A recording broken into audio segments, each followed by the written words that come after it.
আমার আজকে আরেকটি যে গল্প মনে পড়ছে গুরু শিষ্যের ওপর, সেটা গুরুর নাম আর শিষ্যের নাম আমার এখন মনে পড়ছে না, তবু আমি গল্পটা শেয়ার করছি তোমাদের সাথে।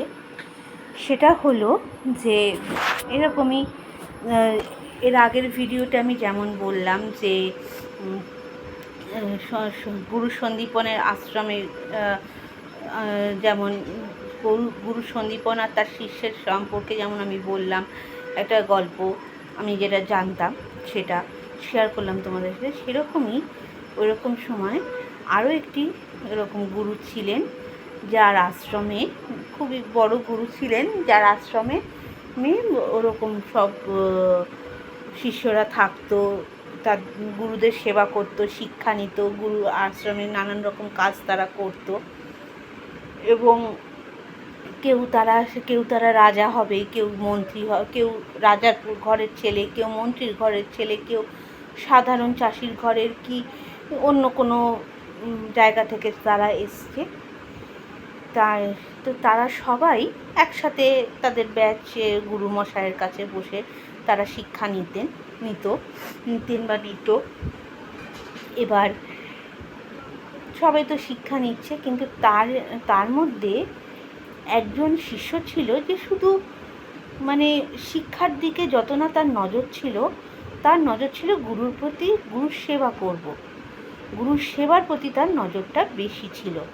গুরুকে সেবা করব, গুরুর আদেশ পালন করব, মানে তার গুরু কি খাচ্ছেন, গুরু কখন শুচ্ছেন, গুরুর কখন কি লাগবে না লাগবে, গুরু মানে কি ভাবছেন, কি তার মানে এমনই, সেই শিষ্যের এমনই হয়ে গেছিল, ও জানতো যে গুরু কি এবার মানে গুরুমশাইয়ের চোখ মুখ দেখে, তার বডি ল্যাঙ্গুয়েজ দেখে সে বুঝে যেতে পারতো যে তার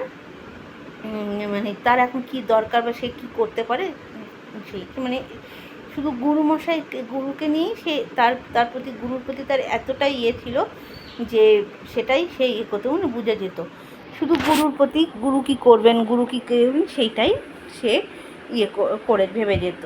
তার যখন তিনি শিক্ষা প্রদান করছেন, সেটা কি সে শুনছে না, শুনছে, কিন্তু সেই দিকে তার অতটা মন ছিল না। তো একদিন গুরু তো বললেন, সে স্নান টান করে এসছেন, এসে তার জামা কাপড় ওর কেচে তার সেটাকে মেলতে হবে। এবার সবাই স্নানে গেছে, গুরু আর 5 জন সবাইকে নদীর জলে গেছে, নদীর ঘাটে গেছে, গিয়ে সবাই এখানে শিষ্যদের সাথে গুরুমশাই শিষ্যরা সবাই স্নান টান করছেন। এবার ওই বললাম যে গুরুর সমস্ত কিছু সেবা করতে হবে, গুরুমশাই নিজের পোশাক নিজে কাচবেন।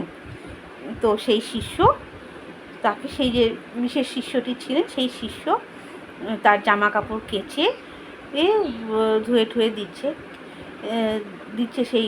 কিন্তু ইন দ্য মিন টাইম কী হয়েছে যে গুরুর যে তখন তো ওই গেরুয়া বসন পরা হতো, গুরুর যে বসনটা সেটা নদীর জলে ভেসে যায়।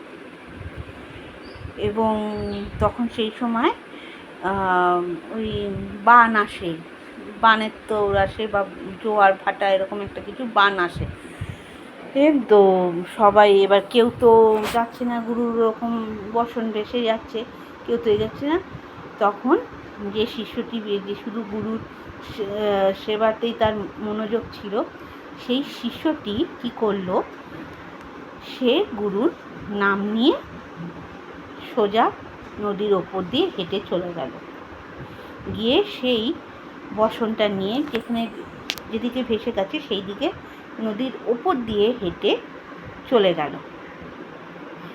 নদীর ওপর দিয়ে হেঁটে চলে গেল এবং যেদিকে বসনটা গেছে সেই বসনটার কাছে চলে গেল, বসনটা নিয়ে আবার সে নর্মালি হেঁটে চলে এলো। মানে হেঁটে গেল, মানে সবাই হাঁ করে তাকিয়ে আছে, এবং গুরু তিনি নিজেও অবাক হয়ে গেছেন। মানে হেঁটে চলে গেল, ও কিন্তু ডোবেনি, ওর একটা কিছু কিন্তু নদীতে মানে ওর যে গায়ের যে বসন ছিল বা জামা কাপড় ছিল যাই বলি আমরা, সেটা তো ভেজে তো দূরস্ত, ও পা পর্যন্ত জলে পড়েনি। ও নদীর ওপর দিয়ে ওরমভাবেই হেঁটে চলে গেল, বসনটা নিয়ে চলে এলো।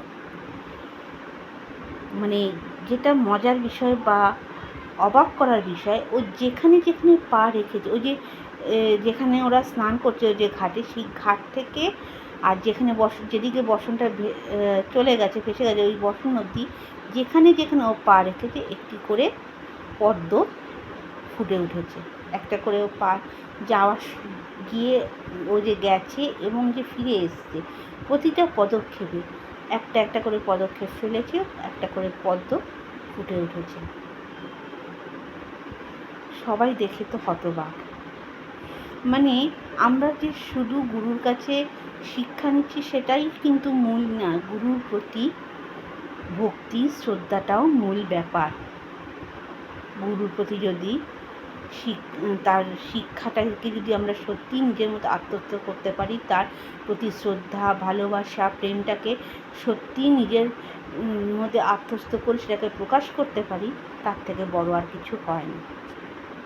গুরু ভক্তি করতে পারলে, যে করতে পারে বা পারলে মানুষের মতো মানুষ সত্যিই হওয়া যায়।